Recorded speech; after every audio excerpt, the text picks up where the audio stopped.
எல்லாரும் கதைக்கு ரெடியா? ஆ பாப்பா ரெடி. தம்பி ரெடியா? ஆ சரி. ஒரு ஊரில் ரகுன்னு ஒருத்தன் இருந்தானா தம்பி? ரகு ரகு என்ன செய்வானா, அவங்க எஜமானருக்கு நல்ல வேலை, எல்லா வேலையும் செய்வாங்க. அப்போ அந்த எஜமானர் கதை கேளுங்க. அந்த எஜமானருக்கு 4 கழுதையும் 5 வேலை பார்க்குற வேலையாட்களும் இருந்தாங்களாம். அந்த வேலையாட்களில் ஒருத்தர் தான் யாரா? ரகு. அப்போ எல்லா வேலையும் இழுத்து இழுத்து போட்டு செய்வாராம் அந்த ரகு. ஒரு நாள் என்ன ஆச்சான், எஜமானருக்கு வெளியூருக்கு போக வேண்டி இருந்துச்சான். வெளியூருக்குன்னா எல்லா ட்ரெஸ்ஸு எல்லாம் எடுத்து வச்சுட்டு தானே போவாங்க.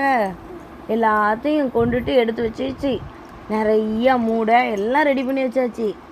இப்போ எஜமானர் எங்கே போகிறாரு?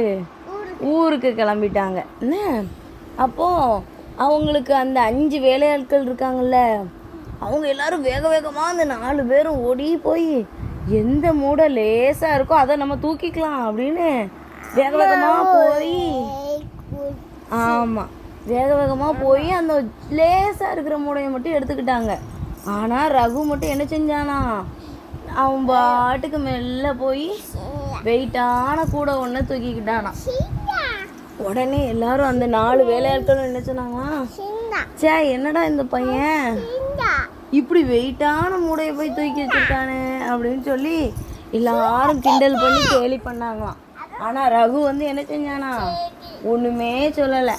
அவன் பாட்டுக்கு அந்த மூடையை தூக்கிக்கிட்டே போகிறான். ரொம்ப தூரம் நடந்து நடந்து எல்லாரும் களைப்பாகுது. ரொம்ப டயர்டாயிருவாங்கல்ல,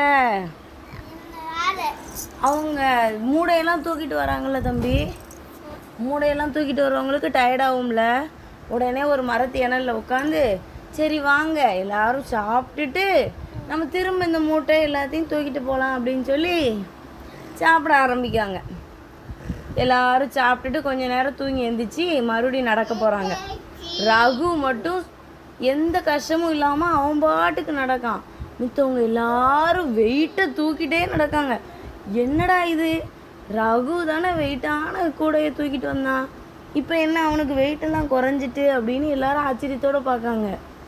ஏன்னா ரகு கொண்டு வந்தது யாரோட கூடையா? சாப்பாடு கூட. மதிய சாப்பாடு வச்சுருந்தாங்க, காலை சாப்பாடு வச்சுருந்தாங்க.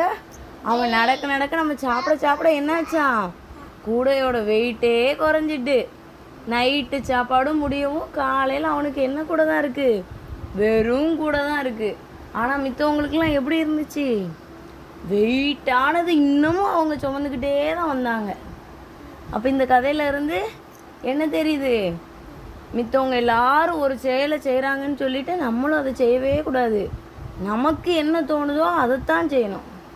சரியா தம்பி? கதை பிடிச்சிருந்ததா? என்னம்மா பாப்பா கதை பிடிச்சிருந்ததா? நல்லா இருந்துச்சா?